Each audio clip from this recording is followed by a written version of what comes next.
नमस्कार, मेरा नाम है लोकेंद्र किलानौत और आपका स्वागत है थिंक 360 पर। बर्खास्त होने के बाद राजेंद्र गुढ़ा की तरफ अब पूरा राजस्थान टकटकी लगाकर देख रहा है कि राजेंद्र गुढ़ा का अगला सियासी कदम क्या होगा। राजनीतिक विश्लेषकों का इस बात को लेकर सिरदर्द तेज है कि आखिर अब गुढ़ा क्या बड़ा फैसला लेने वाले हैं, क्योंकि इतना तो साफ हो गया है कि राजेंद्र गुढ़ा अगला चुनाव कांग्रेस के सिंबल पर नहीं लड़ने वाले हैं। तो फिर गुढ़ा कहां जाएंगे, किस पार्टी का दामन थामेंगे? सुखजिंदर सिंह रंधावा और पीसीसी चीफ गोविंद सिंह डोटासरा लगातार कह रहे हैं कि राजेंद्र गुढ़ा जो भी ड्रामा कर रहे हैं उसमें भाजपा की मिलीभगत है। लेकिन कल भाजपा नेता अरुण चतुर्वेदी ने एक प्रेस कॉन्फ्रेंस में पूरी तस्वीर को साफ कर दिया है। अरुण चतुर्वेदी ने कहा कि राजेंद्र गुढ़ा का ना तो भाजपा ज्वाइन करने के लिए कोई प्रस्ताव अभी भाजपा के पास आया है और ना ही भाजपा की तरफ से उनके लिए कोई प्रस्ताव फिलहाल भेजा गया है। अरुण चतुर्वेदी के इस बयान के बाद यह तो साफ हो गया है कि फिलहाल राजेंद्र गुढ़ा भाजपा में जाने का किसी भी तरह का मूड नहीं बना पा रहे हैं।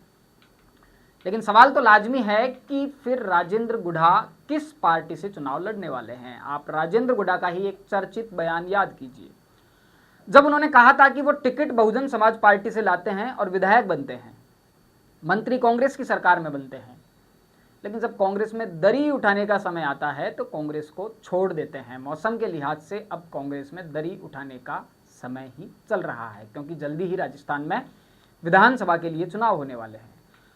उससे ठीक पहले राजेंद्र गुढ़ा ने कांग्रेस को बाय बाय कह दिया है। तो क्या राजेंद्र गुढ़ा बहुजन समाज पार्टी से ही चुनाव लड़ने वाले हैं?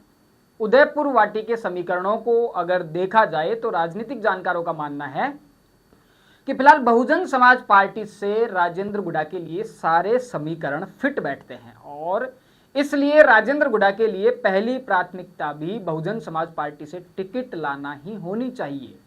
लेकिन अब राजेंद्र गुढ़ा के लिए बहुजन समाज पार्टी में भी थोड़ी सी दिक्कत खड़ी हो चुकी है और ऐसा लग रहा है कि बसपा सुप्रीमो मायावती यानी कि बहन जी राजेंद्र गुढ़ा का गणित खराब करने वाली हैं।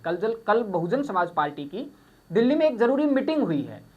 इस मीटिंग में राजस्थान, मध्य प्रदेश सहित 5 राज्यों में होने वाले विधानसभा चुनावों के बारे में पार्टी में मंथन हुआ है। सूत्रों की माने तो इस मीटिंग में मायावती ने बहुजन समाज पार्टी से चुनाव जीतकर दूसरी पार्टी में जाने वाले विधायकों पर सख्त नाराजगी व्यक्त की है और ऐसे नेताओं पर अब नकेल कसने की तैयारी बहुजन समाज पार्टी कर चुकी है। मीटिंग में और क्या तय किया गया, इसकी पूरी जानकारी खुद मायावती ने अपने ट्विटर हैंडल से भी शेयर की है।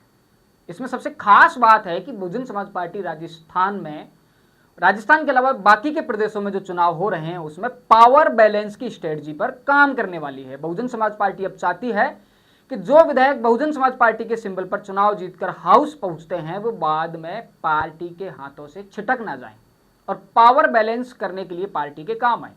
इसके साथ ही बहुजन समाज पार्टी की प्रदेश कार्यकारिणी, जो राजस्थान की प्रदेश कार्यकारिणी है, वो चाहती है कि पिछली बार जो 6 विधायक बसपा छोड़कर कांग्रेस में शामिल हुए थे उनमें से किसी भी चेहरे को इस बार टिकट नहीं दिया जाए।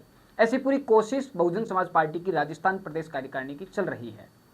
बहुजन समाज पार्टी के नेता और पूर्व विधायक मनोज न्यागली ने भी अपने एक इंटरव्यू में थिंक 360 से कहा था कि वो इस बात को पार्टी आलाकमान तक पहुंचाएंगे कि उन 6 चेहरों को किसी भी सूरत में टिकट नहीं दिया जाए जो बाद में पार्टी का साथ छोड़ देते हैं। अगर बहुजन समाज पार्टी इस प्लान पर हकीकत में काम करती है तो यकीन मानिए फिर बसपा के दरवाजे अब राजेंद्र गुढ़ा के लिए बंद हो चुके हैं। लेकिन सियासी जानकारों की माने तो राजेंद्र गुढ़ा ने इस हालात में एक प्लान भी तैयार कर लिया है।